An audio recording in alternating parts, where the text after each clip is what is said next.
Well, you clicked on the right video. Multi-step equations, nothing better than multi-step equations. I actually woke up this morning thinking about distributive property, combining like terms, and let me tell you, there's absolutely nothing better. So you clicked on the right video at the right place, at the right time, at the right hour, at the right minute, right the right second, at the right millisecond. Welcome. My name is Mr. Jackson, and we're doing multi-step equations today. Now, if you haven't seen my one-step equations and two-step equations video, I encourage you to watch those both first. And also in the two-step equations video, we are giving away a TI-30X IIS calculator, actually 5 of them. And the only thing that you need to do is comment that you want one of these and you want one of them now, because if you're not aggressive about it, then why do you deserve it? Do you truly want the blue calc or not, short for calculator? So there's 5 of them. You need to comment on the two-step equations video, which looks like this. I'll pop it up on the screen there for you to take a look at, and make sure you're clicking on the right thing, even though it's titled literally how to solve two-step equations, but it's fine. We won't dog you for that or anything like that. Okay, 5 of them giving away on December 5th. So make sure to comment, like that video, subscribe, turn on the bell for post notifications when we post next. And without further ado, without delaying anything else, it's time for multi-step equations. Either lock in or you're done for. Let's get into it. For multi-step equations, I always have my students draw lines separating the left and the right side of the equation. And we do this purposely because whatever you do to one side of the line, you have to make sure that you do the same thing to the other side of the line. So it's kind of the nice little visual there for them to make sure whatever you do to one side, well, let's make sure we do it to the other side as well. And the very first thing that we always check to see if we can do it, sometimes we can, sometimes we can't, is can you simplify anything that's inside the parentheses right off the bat? Because again, parentheses first and always will be every single time. And our terms inside the parentheses for number 1 are x or 1x. There's a 1 in front of it. They just don't bother writing it because, well, what is 1 times anything? It just stays the exact same. So we have x or 1x, and then we have a negative 8. And those aren't like terms. You can't combine them at all because the one has the variable x and the other one's just a constant or a plain old number with no variable. So can't combine anything inside parentheses. So then we check to see, can you do distributive property at all? And we can. And we know distributive property is taking place here is because we have a number directly next to a parentheses with no operation between them at all. So we have a negative 2 right up against that parentheses, which means we're going to distribute the negative 2 to every term that's on the inside of parentheses. So we have negative 2 times that 1x, and we have negative 2 times not a positive 8, but a negative 8. So negative 2 times 1x is negative 2x. Negative 2 times negative 8 is a positive 16, so plus 16. And then we're just going to bring down that equals 24 because we haven't even touched it yet. And then number 2 is check to see, can you combine any like terms? Well, it has to be on the same side of the line for you to be able to combine them together. So the only thing that could possibly be combined is negative 2x and 16, because those are 2 terms that are on the same side of the line, whereas 24 is just by itself. You can't combine these because the one has the variable x in it, and the other one is just a constant or a plain old number. So we skip number 2, and we're on to number 3, where we want to isolate this variable or get it by itself to actually figure out, well, what is the solution to this equation? So do I get rid of the negative 2, or do I get rid of the plus 16 so we can isolate that variable and get it by itself? And let's go ahead and get rid of that plus 16. We always want to get rid of the one that's the constant or has no variable next to it first. So how do I get rid of adding by 16? Well, we want to do the inverse or the opposite of adding by 16 and subtract 16 on both sides. That way it goes to 0 and disappears. So plus 16 minus 16, that is 0. We're going to show that cancellation and then bring down the negative 2x because we didn't touch that. And then 24 minus 16 is 8. And again, x isn't isolated yet. It still has a negative 2 directly next to it, so we know it's being multiplied to it. Well, how do I get rid of multiplying by negative 2? Well, the only thing we can possibly do is do the inverse and divide by negative 2. So I'm just going to write over here because I'm out of space. So let's go ahead and divide by negative 2 on both sides. Draw my line still. These cancel. Negative 2 divided by negative 2 is not 0, though, but it is 1. And again, well, what is 1 times anything? It just stays the exact same. So we end up getting x isolated all by itself, which is exactly what we want, equals 8 divided by negative 2, which is negative 4. And this is our final solution for number 1. That means if I took negative 4 and I plugged it back into my original equation and instead of x, I replaced it with -4. If I resolve that, I would end up getting 24 is equal to 24, which means it's going to make a true equation, and this is the only number that could possibly do that for us, which is -4, which is pretty cool. Again, I woke up thinking about multi-step equations, which you should have as well, or else you're thinking about stuff that's not relevant. Multi-step equations is the way to go. So let's go ahead and get rid of all this work, and I'm just going to put x is equal to -4 down below. So x equals -4.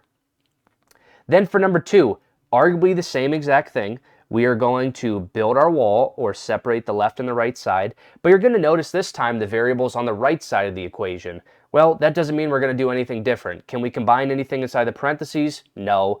So I do see distributive property though. The only problem is there's no number in front of the parentheses. All I see is a negative sign. Well, there's really a -1 sitting there. So a -1 is going to be distributed to every term that's inside the parentheses. So we have -1 times -5x, -1 times a +7. So we have -42 that stays the exact same, equals -1 times -5 is 5x, and -1 times 7 is -7 or -7. So we did distributive property. The parentheses go away now because we use that property. And now, can we combine any like terms? No, 5x has a variable, -7 doesn't. So now our only goal is to isolate the variable. So let's get rid of our constant first. So subtracting by 7, we do the inverse and add 7 to both sides. So +7 plus 7, we show the cancellation. We get -42 plus 7, which is going to be -35, equals 5x. We just bring that down because we didn't touch it yet. And then, well, how do I get the variable by itself? We're going to divide both sides by 5. So 5 divided by 5 is going to give us 1 there. And then -35 divided by 5 is going to be -7. So we end up getting -7 is equal to x. And now we have it isolated all by itself. Now, some people don't like writing the variable on the right side. Feel free to simply just swap it and make it x equals -7. That's not going to change the value of it at all. This works for equations. If you did this for inequalities, that'd be a whole different scenario, but this is fine to just make the quick swap for number 2. So final answer, x is equal to -7. So again, let's get rid of all that work here. Whoops. And we have x is equal to -7. So x equals -7. And then we're on to number 3. I wanted to give a couple more challenging ones. The first 2 are kind of like a nice little intro to use some of the steps.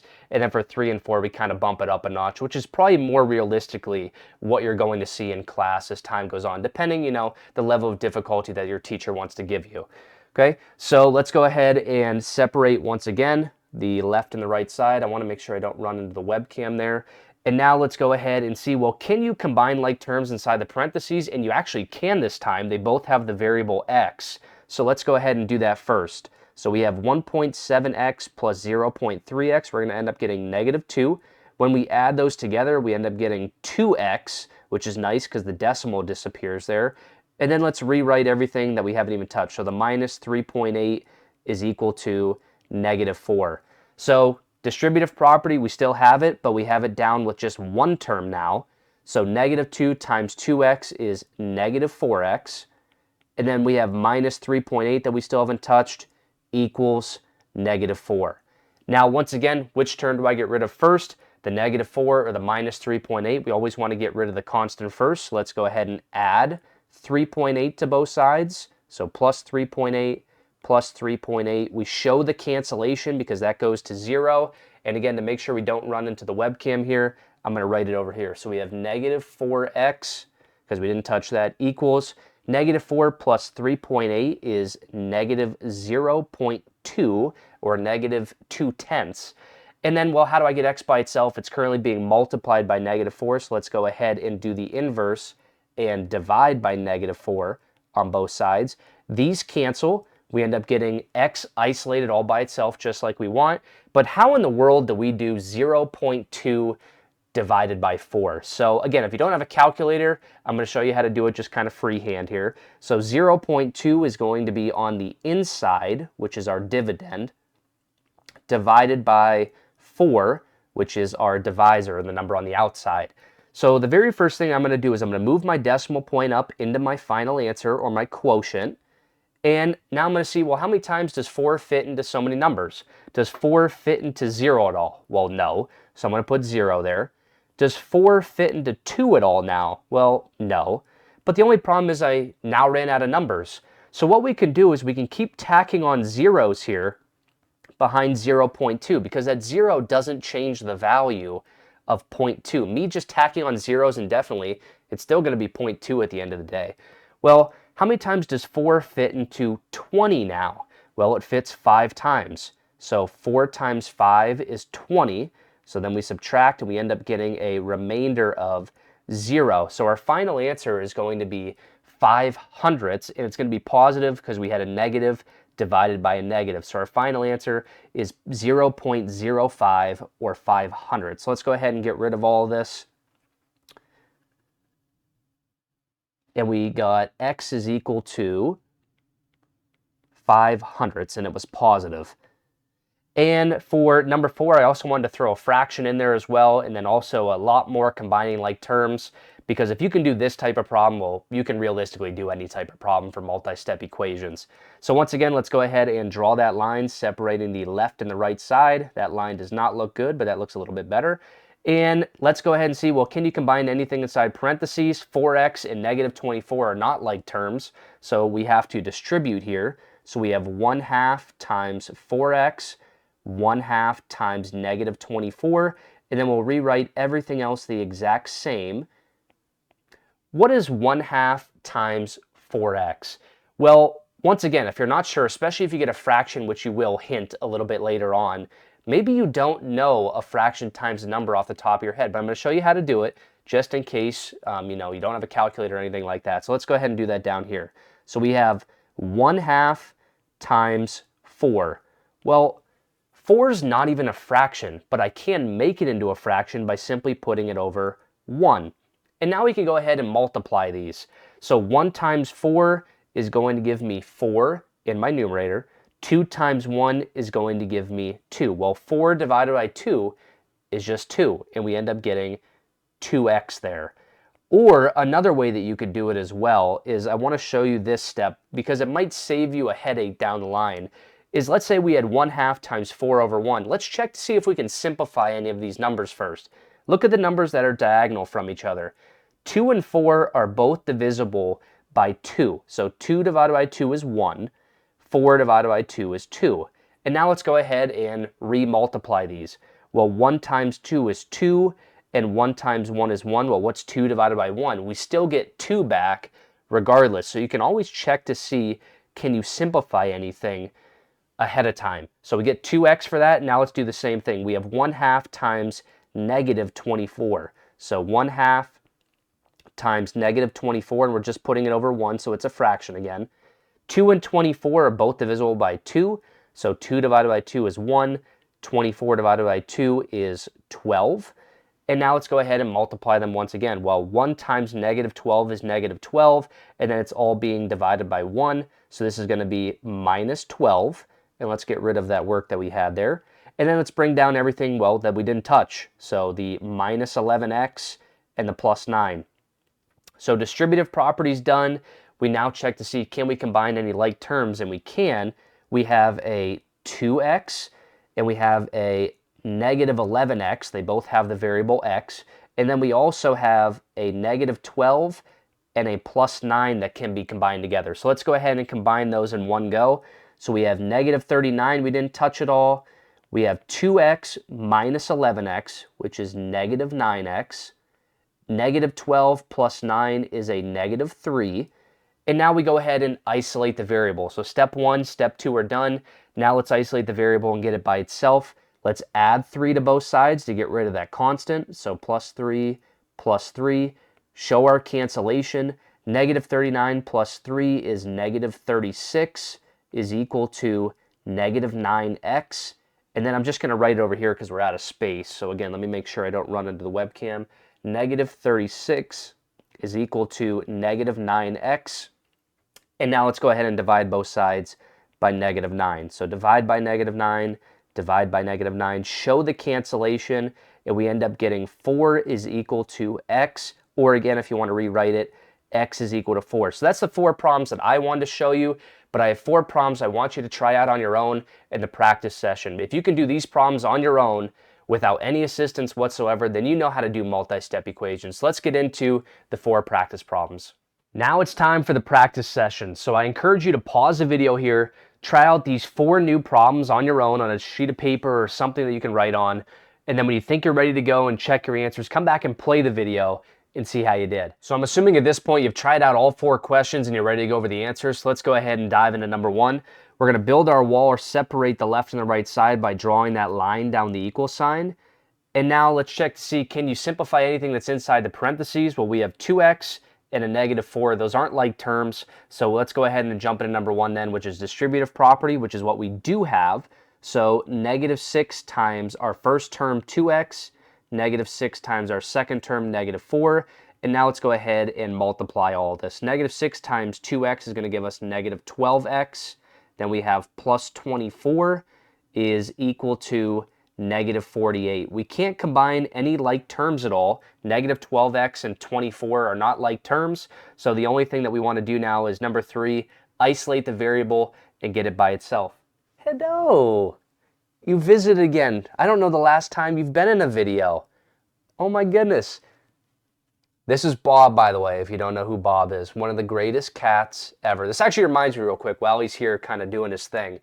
I've had a student for the past week get scratched by their cat, and no joke, it's a very, very small mark. I mean, it's like right here on her face, and I have no joke been kind of like walking past her going like this, just letting her know that like I notice it, and I know it bugs her a little bit. But then I just got karma the other day. I was shaving, I literally just cut myself in a spot on my face, so now I'm gonna have to hear it from her for the next week of, you know, me like dogging on her for the past week about a little cat scratch. He just kind of reminded me, what are you doing? Hello. You can come up here. You want to do the lesson with us? These guys want to watch. Okay, but they want to know what you're up to too. Yeah, come on back. Here, come here. Come here. You want to relax?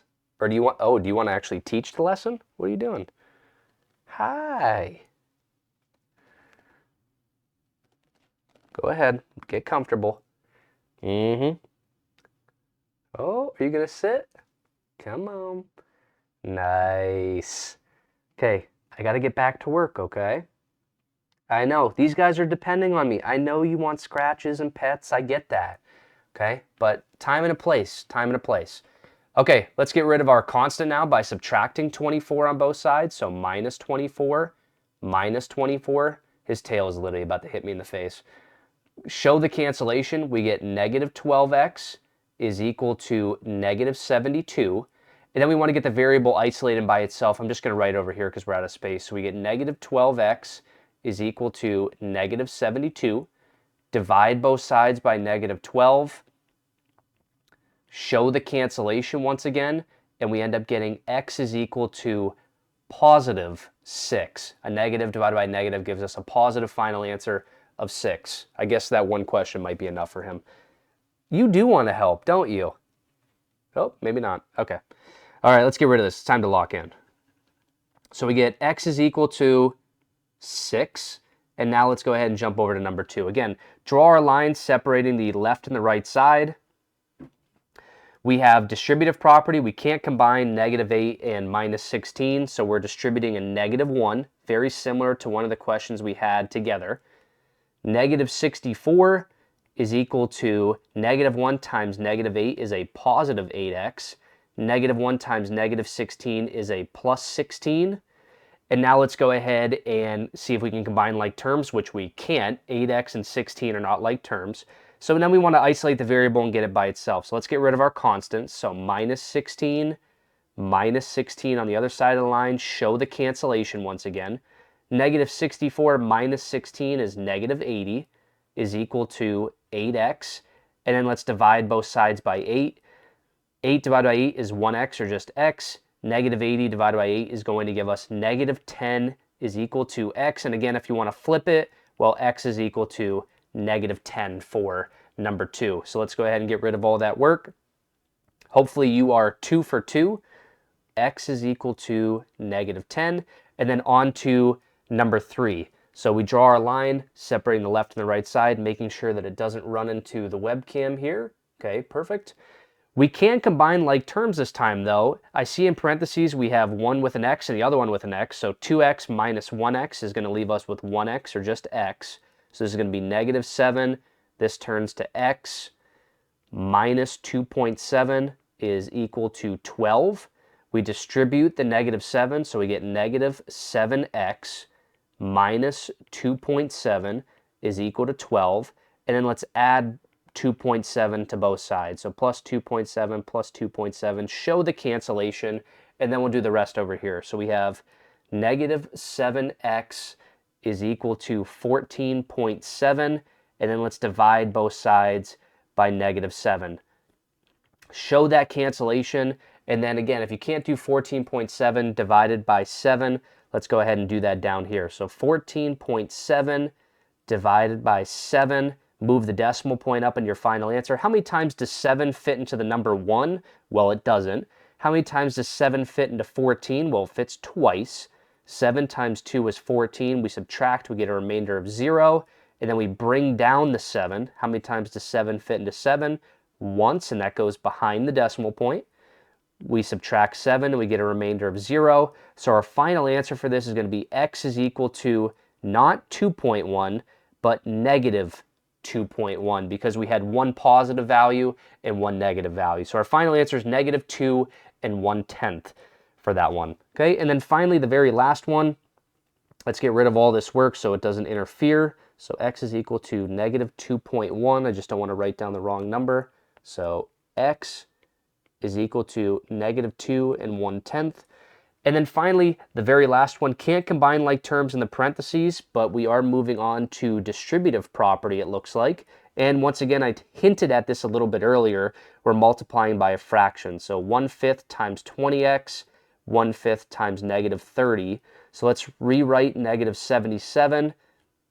And then if you can't do 1/5 times 20, and you don't have a calculator, don't know how to do it in your head, I'm going to show it on the side here. 1/5 times 20 over 1. 5 and 20 are both divisible by 5. 5 divided by 5 is 1. 20 divided by 5 is 4. Well, 1 times 4 is 4. 1 times 1 is 1. We end up getting 4x. And then let's do the same one down below. So we have 1/5 times 30 over 1. Well, 5 and 30 are still divisible by 5. That turns to 1. That turns to 6. So we end up getting a minus 6. And then we have a minus 7x plus 17. And then let's go ahead and erase all of that. And then we just kind of proceed with normal now. So we have like terms that we can combine together. We have a 4x and a minus 7x. Then we have a negative 6 and a plus 17. So let's go ahead and combine all of those in one go. So negative 77 equals 4x minus 7x is negative 3x. Negative 6 plus 17 is a plus 11. And now let's isolate the variable. Subtract 11 on both sides, minus 11 on both sides. Show that cancellation here. We end up getting negative 77 minus 11 is negative 88 is equal to negative 3x. And then we'll write it over here because we're out of space. Negative 88 is equal to negative 3x. Then we divide both sides by negative 3. We show that cancellation, and this might be the toughest one of them all, is being able to divide this. So we have 88 as our dividend, or the number on the inside, divided by 3 on the outside. I'm going to extend this a little bit because we are going to need it. How many times does 3 fit into the number 8? Well, it fits twice. 3 times 2 is 6. We subtract, we get a remainder of 2. Does 3 fit into 2 at all? No, so we bring an 8 down. How many times does 3 fit into 28? Well, it fits 9 times, not perfectly, but 3 times 9 is 27, and we end up getting a remainder of 1. The only problem is that we ran out of numbers, but we can annex zeros and keep adding on zeros without changing the value of it. The only problem is if we just throw a 0 behind this, we are changing the value of it, because now this says 880. So we want to make sure that we tack on a decimal point here, and then start annexing zeros, because 88.0 and 88 are the same thing, but 88 and 880 are completely different numbers. So we want to move that decimal point up into our final answer before we go ahead and do anything else. And then let's bring down that 0 that we just annexed there. How many times does 3 fit into 10? Well, it fits 3 times. 3 times 3 is 9. We subtract, we get a remainder of 1. We annex another 0. We bring it down. And then we get asked the same exact question. How many times does 3 fit into the number 10? And it's going to continuously repeat over and over and over again. So this 3 is just going to keep going indefinitely. So our final answer for this, if you got this, then props to you. I purposely put this on here because you are going to get some challenging ones, right? But if you can work your way through all of these problems with no issue, this one, if you can get this one, you can get literally any of the other ones possible that your teacher assigns you, or anything that you see. Maybe you're taking a test for the SAT, ACT, anything like that. This problem, if you can do this, the rest are a joke.